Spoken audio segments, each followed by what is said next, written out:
The following content is provided under a Creative Commons license. Your support will help MIT OpenCourseware continue to offer high-quality educational resources for free. To make a donation or view additional materials from hundreds of MIT courses, visit MIT OpenCourseware at ocw.mit.edu. Well, today we're going to continue with the lecture that was started last time. It had the scintillating and descriptive title, Some Thermodynamic Processes. And we're going to continue along those lines. And really there are a couple of things that I want to do to follow up what you saw last time. One is that you got introduced and led through a couple of elementary thermodynamic cycles. And I want to do a little bit more of that today. And there are really two reasons. One is that, as you saw last time, doing a thermodynamic cycle can be extremely useful because if you have one path along which some change occurs, but along which it's not necessarily easy to calculate all of the thermodynamic changes along such a path, it may be irreversible, lots of variables may change, it can be easier, instead of looking at the complicated path, to devise a cycle that involves several easier steps, each one of which is facile for the calculation of what happens to the thermodynamic properties. Right? So in that case, it's much easier to go through several elementary steps, and then the one complicated path you know, because going around the entire cycle, state functions, you know that they won't have any change. Right? So in that sense, going through a thermodynamic cycle can be useful because it helps you calculate thermodynamic quantities.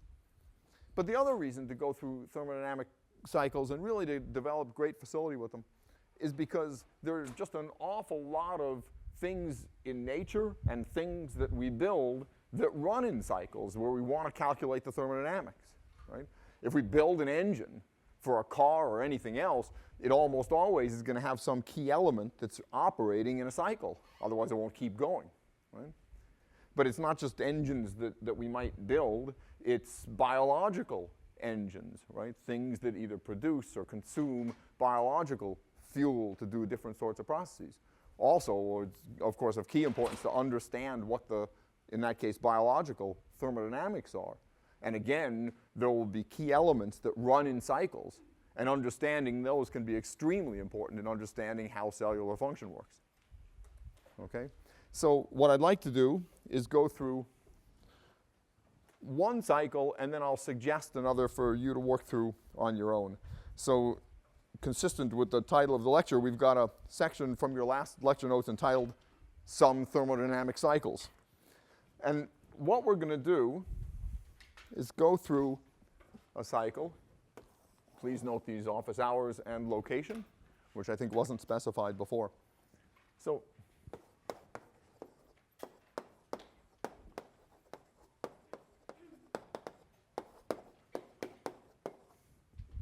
we're going to go through a thermodynamic cycle, and here's what I want to calculate when we do this. Delta U, delta H, familiar state functions, changes in their values. Q, W, right, heat and work. And I also want to introduce one new function. I won't give it a name yet, but it's going to have the unusual form dq over t. Okay? We'll call it a special function. It's so special that we'll call this quantity ds. Okay? We'll just go through this on a whim. And this is going to be foreshadowing something that will take on tremendous importance in subsequent lectures, but I'm going to use the opportunity now to just introduce the behavior of it in going around a cycle. If that's for me, tell them I'm busy, please. Okay, so let's look at the cycle that we'll go through.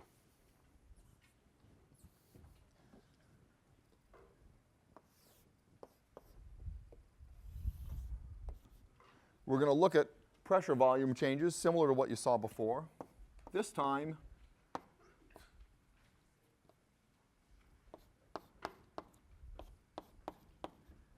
we're going to have initial and final volumes, V1 and V2, and different pressures where we might end up. And we're going to look at two ways to go to a final volume V2. One of them is going to end up at pressure P2, and the other is going to end up at pressure P3. One of them is going to be a reversible isothermal path. This is going to be our path we'll label A. Reversible isothermal,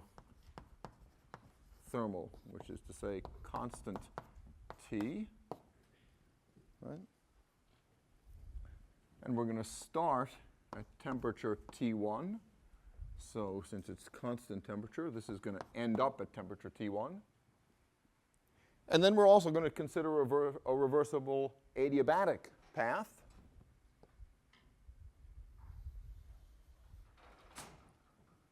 This will be our path B, reversible and adiabatic. And then we'll close the circle, the cycle. This is going to end up at a different temperature, by the way. You saw this last time in a slightly different way. Last time what you saw is we compared isothermal and adiabatic paths that ended up at the same final pressure, and what you saw is that therefore they ended up at different final volumes. So this is just a little bit different from that. So this is going to end up at a different temperature. We'll call it T2. And then we're going to close the cycle. And so this is a constant volume path then. This is path C, constant volume. Okay? So now let's go around the cycle and just compare notes on what happens to the thermodynamic quantities as we do that. So here's path A. It's isothermal. And I didn't specify, but let's make sure to do so. We've got it's going to be an ideal gas.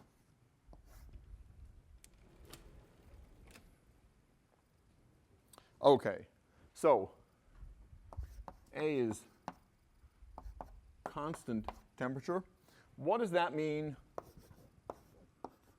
for delta U in path A?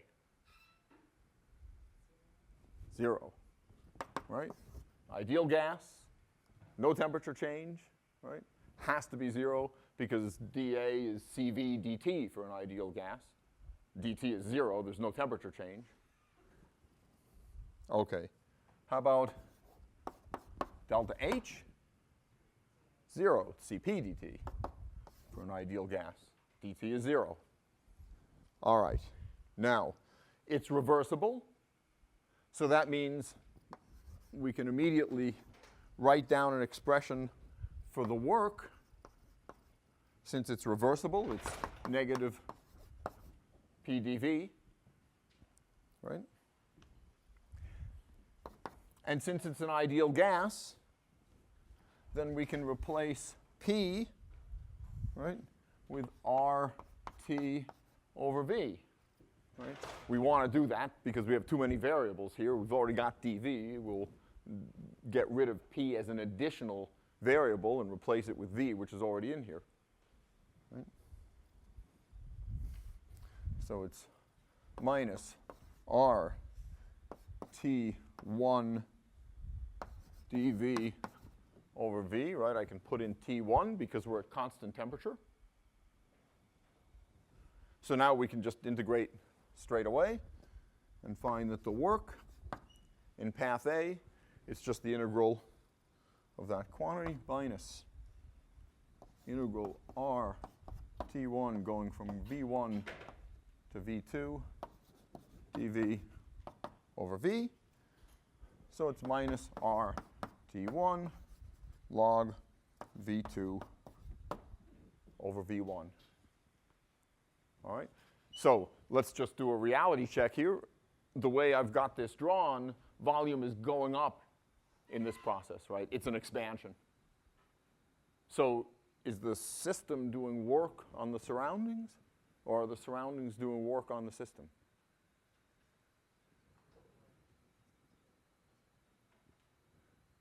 Somebody say it real loud.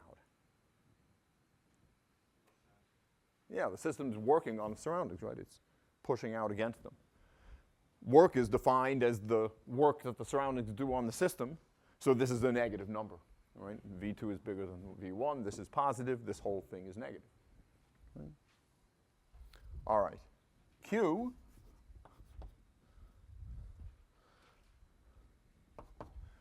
has to be just the opposite of this, because we've already figured out that there's no change in U. This is just Q plus W. There's W. Q has to be RT1 log of V2 over V1. Okay?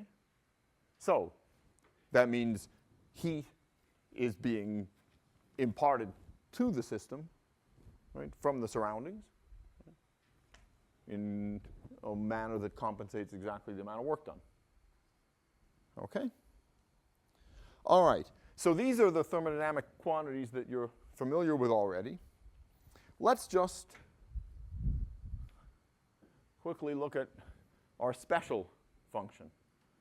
It's not going to be hard to calculate because it's a constant temperature path, so that T in the bottom is just T1, right? And we've already looked at Q, right? So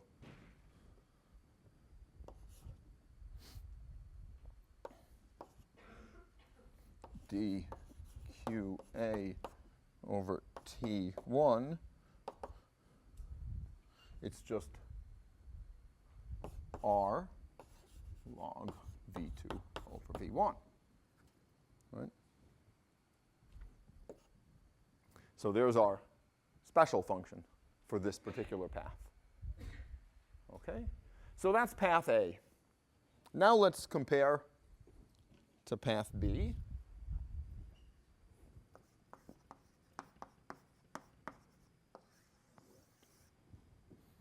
So path B is an adiabat. What's 0? Q. It's adiabatic. That means there's no heat exchanged between the system and the surroundings. So what happens?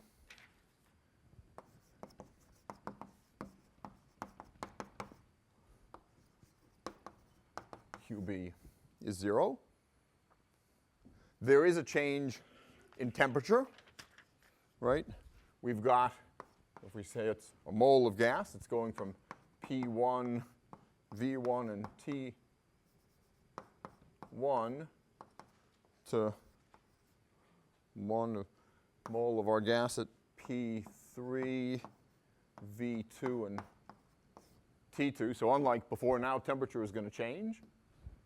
So that means that delta U isn't 0 this time. du, it's an ideal gas. So this is CV dt. And of course, we can just integrate this straight away. So delta UB is CV times T2 minus T1, right? And similarly, dH is Cp dt, right? So delta H in pathway B is just Cp, T2 minus T1. Okay? All right. Well, we've already got that Q is 0. Delta U is Q plus W. Delta U isn't 0. So this must be equal to the work, right?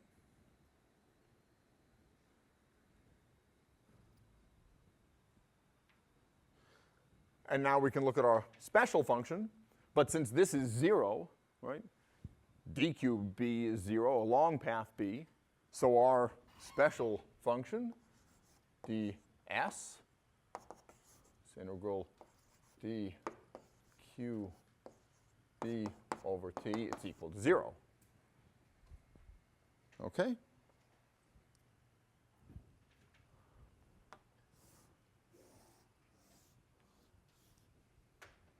Okay.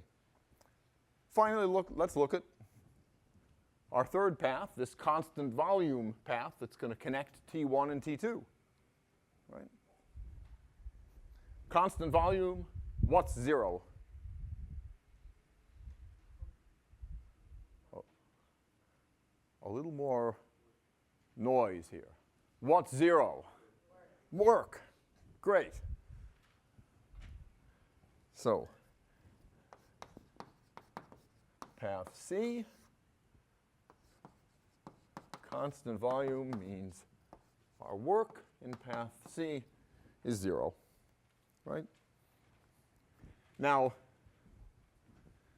our temperature is going to change from T2 to T1, and we just saw what happens to U and to H when that happens, going from T1 to T2, and it's no different. It's an ideal gas going along these paths. So we can immediately write delta UC is CV times T1 minus T2. Delta HC is CP times T1 minus T2, right? Work is 0. Delta U is W plus Q, work plus heat. This is 0. This isn't. This must be heat, QB, right? So again, there are our familiar thermodynamic quantities. But now let's also look at our special function. It's not going to be 0 this time because we have non-zero heat exchanged between the system and the environment, right? So our integral of dqc over T, right, which is our heat. But in this case, we can do this calculation easily because since work is 0, we can equate dq with du, right? So we can write this as our integral from T1 to T2, du over T. du is just Cv dt.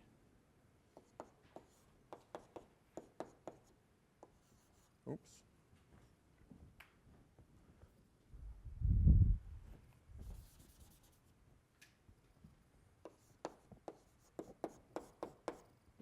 Right?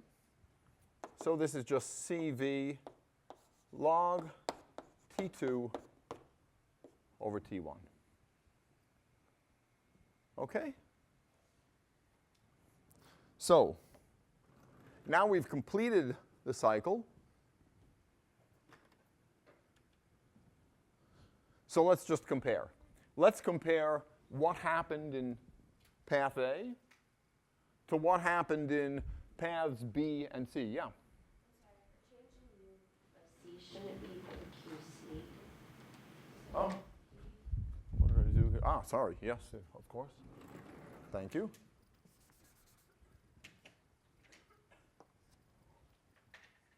Yep. Yeah. For that last value for the special function, we have T2 over T1, and in the notes it says T1 over T2. So And it's right because, thank you again, it's because we're going from T1 to T2. So I'm getting confused by the, or sorry, we're going from T2 to T1. So it's in the reverse of the order of the subscripts. And I let this confuse me. So there it is. And there it is.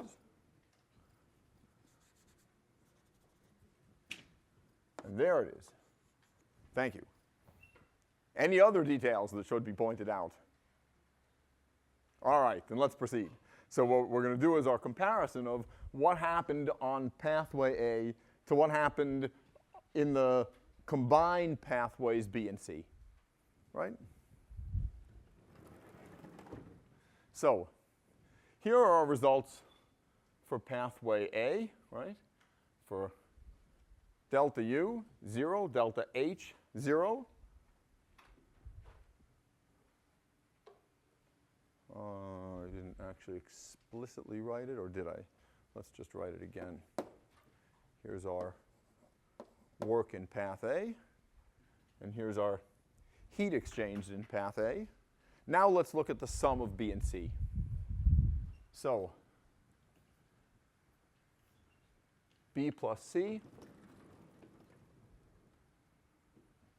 Here is delta UB, CV times T2 minus T1, delta UC, CV times T1 minus T2. The sum is 0, right? That's the sum of delta U in these two paths. And if we look at delta U in just path A, it's 0, right? And it's going to be the same with delta H. The only difference is it'll be CP instead of CV. But there it is for pathway B. There it is for pathway C, right? So the state functions that we're familiar with are doing what we expect they ought to be doing, right? If you go around in a cycle, starting and ending at the same place, the state functions have to stay the same. They only depend on the state the system's in. They don't depend on the path, right? And that's what we've shown, right? Similarly, if we go from this point to this point through path A, or if we do it through the combination of these two paths, and the change in U and H in any state function, those have to be the same. Turns out they're 0 in both cases, and that's what we've seen, right? Now, let's compare what happens to work and heat. So here are expressions for work and heat. They're opposites for the pathway A. Here's pathway B and C. In C, the work is 0. In B, it isn't. It's CV times T2 minus T1, right? The work isn't equal to the work in pathway A, right? Because you know work is not a state function. It depends on the path, right? And there are different amounts of work done on the system, or done by the system on the surroundings in these two different processes. They're both expansions. They'll both have net work done on the surroundings, but not the same amount, right? And of course, it's going to be the same with heat. We already have seen that delta U is 0, so we know that in each case, the heat is going to be the opposite of the work, but the work isn't the same in these two different ways of getting from here to here, right? So let's just see it explicitly. Here's our QA. Here's heat exchanged in pathway A. And in pathway B, heat is 0. And in pathway C, here is QC. It's CVT minus T1 minus T2. Right? So again, for both heat and work, we don't get the same result. Now let's look at our special function, right? So here's path A. We found that it's R log V2 over V1. Pathway B, it's 0. Pathway C, it's CV log T1 over T2. All right, let's just look at that a little more carefully.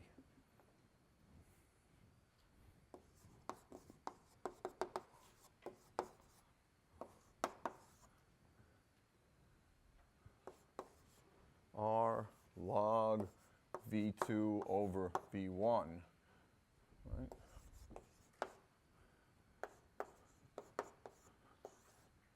B plus C, CV log of T1 over T2, right? Just some weird combination of functions, right? But, of course, it's not quite like that. Why? Because this path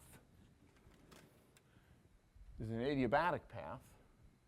And you already saw last time there was this relationship between the temperature and volume changes along an adiabatic path. So let me just write that down. adiabatic reversible path. What you saw is that T1 over T2 was V2 over V1 to the power R over CV. Isn't that something, right? So, what does that mean? If we take this CV and put it in the exponent here, right? And we put this R up in the exponent here, what are we going to discover? Those two things are equal, right? T1 over T2 to the power CV is V2 over V1 to the power R. So ds over path A equals ds over paths B plus C. Okay? So what this suggests is that whatever this funny special function is, at least for this one cycle that we've tried, it's behaving like a state function, right? It seems like its change is independent of path. Start here, end up here, do it through two different pathways, end up in the same place, right? Okay, now that's all the foreshadowing I'm going to give it for right now. We will certainly come back to this very special function shortly. Before I move on, I'm just going to put on the board another cycle, and I'm going to urge you to work through that on your own. It's worked through already. Let's see, I believe it's worked through in the notes. Yes. So if you need the help of the notes, it's in there. But I would urge you to work through it on your own, and it's the following.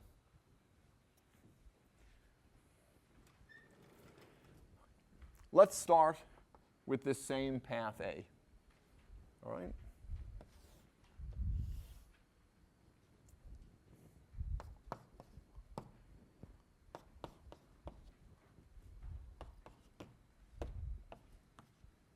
So we've got our reversible adiabatic path, right? And now, try working through what happens if we close the cycle in a different way, right? Like this. So here's a path that's constant pressure, and here's a path that's constant volume, similar to the constant volume path that we did before, but not between the same pressures, right? So we can label this one D and this one E. And I'd urge you to just try going through that and verifying for yourself that, again, the state functions will behave the way state functions should. And you can see whether this special function, once again, behaves like a state function, right? And of course, you should expect to see that the work and the heat, again, won't behave like state functions, which they aren't, and you'll see that you'll have different results for those depending on the path. Okay? Any questions about going through these cycles and, you know, using expressions like this and so forth? Expressions like this, you know, turn up in various places, like in the equations sheet that appears at the end of exams, right? Which means that you may not need to be committing it to memory. On the other hand, it means that you should, it's the sort of thing that you should be familiar with, so that the need to use it is something that you'll conjure when you're working on a problem and there's a reversible adiabat and you have temperatures and volumes that change that you might like to relate to each other, right? Cycles that are suggested that you go through and aren't gone through in class also sometimes turn up on exams too, by the way. So that said, let's move on to the next topic, which is thermochemistry. So far, what you've seen in most of the examples in the class are essentially mechanical kinds of changes, pressure volume sorts of changes, where the system is doing essentially a kind of mechanical work, pressure volume work on the surroundings or vice versa, and heat is being exchanged. And you're calculating the basic thermodynamics, just like we went through, of processes of that sort.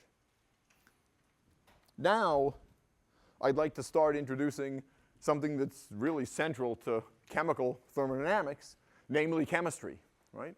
Let's start looking at chemical reactions, right? And understanding what the changes in thermodynamic properties are that occur when chemical reactions occur. And the immediate application is to calculate the change in enthalpy, which, as you've seen, at constant pressure, which is the condition under which an awful lot of chemistry is done, that's just the heat.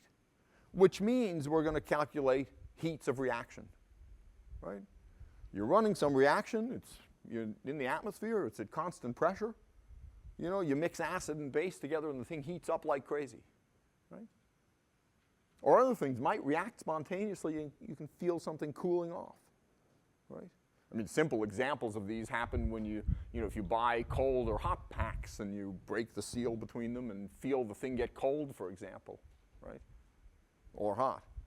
What's happening there? Well, the selection of reactants has been done judiciously to provide either heat or to provide something that's cool, right?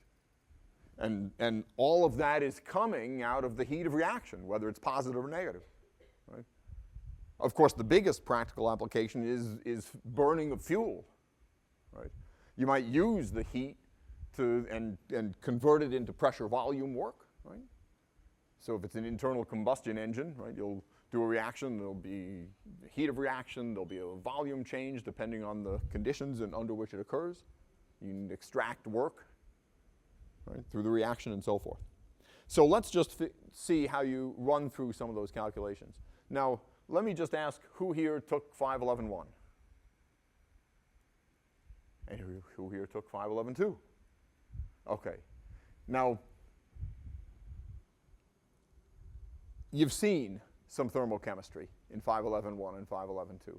So I am going to do some review of that, but I'm also going to call on the thermochemistry that I'm pretty sure you're familiar with. So I won't go painstakingly over every element of the notes here. Subsequently, we'll go on into additional topics that you haven't seen, and I'll treat them in full detail.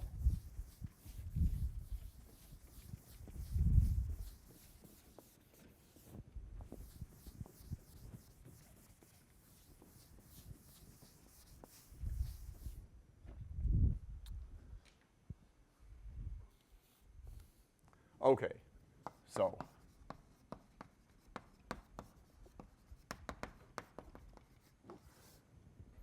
let's do some thermochemistry. What we want to do is we'd like to be able to predict for any reaction what's the heat of reaction. Right? And so what we're going to calculate is delta H. Right?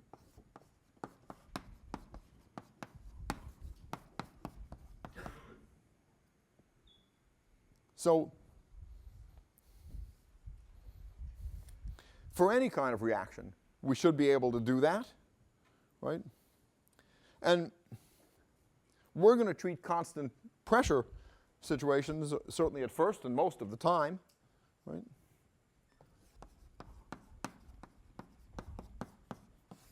Constant pressure, right?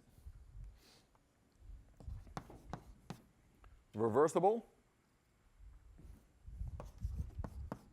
Delta H is going to give us our heat of reaction. Okay? And then, if we can also determine delta U, then we know this. We know delta U is Q plus W. Then we can determine work as well. Right?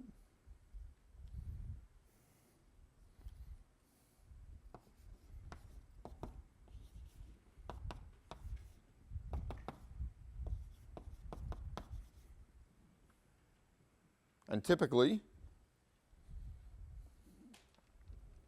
we'll be treating at least some cases where we're dealing with ideal gases, in which case we can easily get delta U, right? And then we'll be able to, in a very straightforward way, get W. So it's a really powerful and simple formalism once we set up what is needed to go through it, right? So let's just consider any reaction.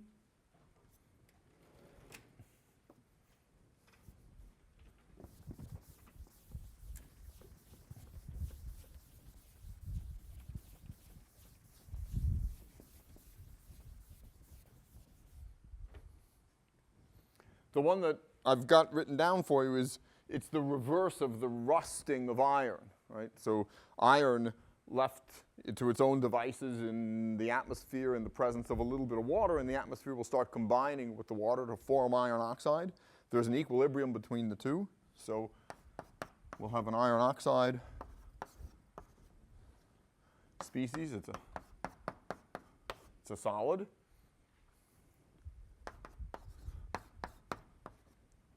It's combining with hydrogen, which is a gas, to give iron, also a solid, and water. Right?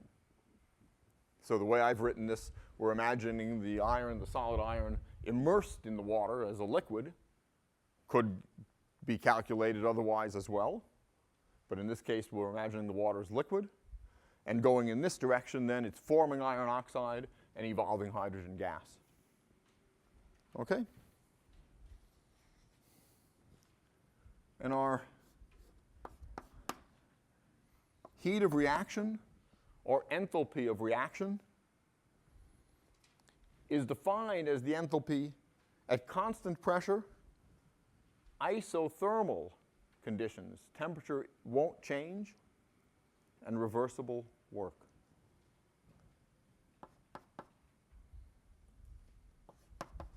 For isothermal reaction,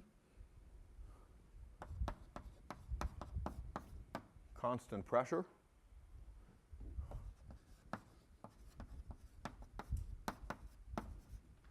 reversible work. Right? Of course, there are all sorts of conditions under which a reaction could be run in the lab or outdoors or however, right? But this is the way we're going to define delta H of reaction. We want to have that definition clear because, in fact, we might want to tabulate heats of reaction, right? And of course, we want to know what the conditions are for which the tabulated values apply, right? And we're going to want to calculate them from other quantities. And again, we're going to need to know in each case what are the relevant conditions. Okay, so what happens? Well, we should be able to get this. We should be able to calculate delta H. It's a state function. If we know the enthalpy of the products minus the enthalpy of the reactants. Right? It's a state function. And we can do this in principle, except for one important detail, which is that enthalpy, just like energy, U, isn't measured on an absolute scale, but on a relative scale, right?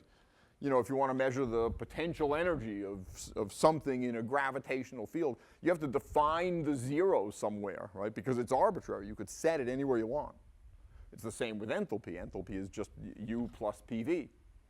So there's an arbitrary set point that needs to be defined, right? Because what you actually measure in the lab are changes in enthalpy, just like what you measure when you do look at energy change of some sort. You measure the change in energy, right? The absolute number that you assign to it is something that's arbitrary. You have to set what the zero is. And so that there's a well understood convention for what the zero is, what we define as zero is the enthalpy of every element in its natural state at room temperature and ambient pressure. In other words, we choose a convention for the zero of entropy so that then we can write entropies of products and reactants always referring to the same standard state. And then when we calculate changes, the convention is understood with respect to what is the zero, right? And so our tabulated values, they'll all work, they'll all refer to the same standard state, right? And we'll be able to use the formalism that we set up. So,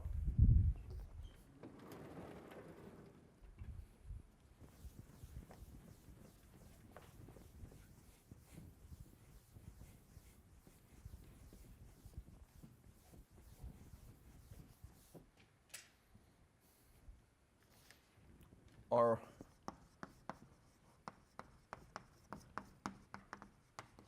reference point for H, it's 298.15 Kelvin, 1 bar. And in that standard state, our molar enthalpy is defined as 0 for every element in its stable form. Okay? Very important. Okay. Now, given that reference point, all we need to do to get the value of enthalpy that we're going to use for each reactant and each product is calculate how much is the enthalpy change to form it from the elements in their stable form at room temperature and pressure. Right? So we're going to replace the H, or we're going to put in for the H what we'll call our heat of formation, or delta H of formation, starting from the elements in their stable states at room temperature and pressure for each of these things. And we can do that because now we're going to have, instead of just sort of H, it's going to be delta H of formation for each of these things is going to appear in our calculation of H. But that's okay. Delta H of formation means the enthalpy of this compound minus the enthalpy of its constituent elements in their most stable state at room temperature and pressure. But we've defined the enthalpy of those elements in their stable state at room temperature and pressure as 0, right? So we're just subtracting, in effect, 0, right, from the enthalpy of the product. But of course, it's important to have that established because the heat of formation is something you could measure, right? You could run the reaction, take solid iron, gaseous oxygen, form iron oxide, measure the heat of formation of it, tabulate it. We know it. We know it forever, right? And for any of the other compounds, right? So in other words, by defining that reference state, we can then figure out or measure heats of formation of a vast number of compounds. We can tabulate them, we can know them, and then when we have reactions that interconvert different compounds, we can calculate the heat of reaction as just the difference between the heat of formation of the reactants and the heat of formation of the products. Right? So, let's just write that out. So, first of all, for example, right, molar enthalpy of hydrogen gas at 298.15 K is 0. Hydrogen gas, it's in its most stable state, right, at room temperature and pressure, that little zero, that little superscript, means 1 bar. Always. Okay? Our molar enthalpy of, or whatever, iron as a solid at 298.15 Kelvin is 0. Iron as an element is a solid. That's its most stable state at room temperature and pressure, right? And so on. And then we can figure out heats of formation. Now, in this particular reaction, I've got hydrogen gas, iron solid. Those already are elements in their most stable forms at room temperature and pressure.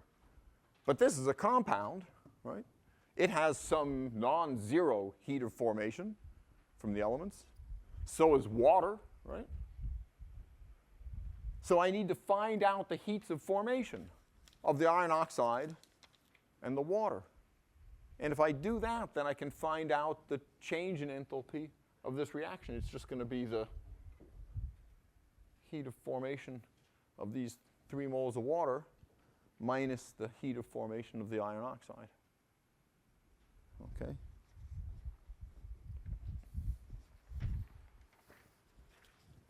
So how am I going to do that? Well, I need to write the reaction that forms that compound from its elements, right? And I want to tabulate that for an enormous number of materials, right? So for example, if I want to look at HBr, there's a simple case, right? Hydrogen bromide.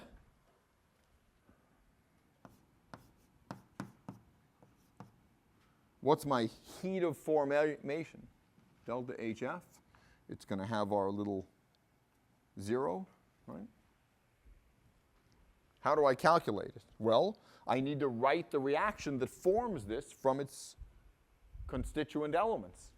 What is it? Well, 1/2 H2 as a gas, temperature 1 bar, plus 1/2 bromine. Now actually bromine is a liquid at room temperature and 1 atmosphere. Form is HBr, which is a gas at room temperature and 1 bar, right? I can measure that.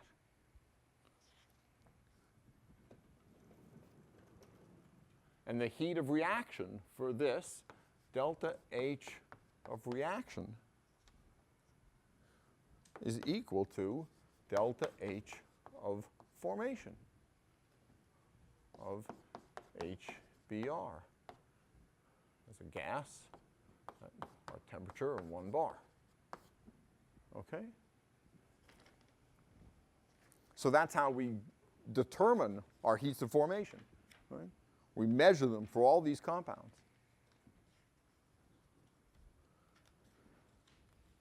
And then we go back to reactions like this, and we can just very simply determine the heat of reaction.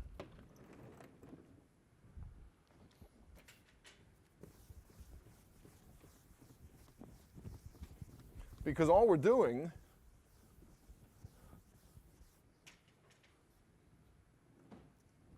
is the following cycle.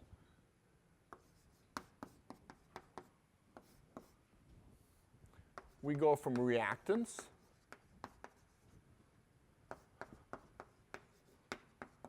to products, and there's some heat of reaction. And here's the cycle that we have. We go to the elements in their standard states.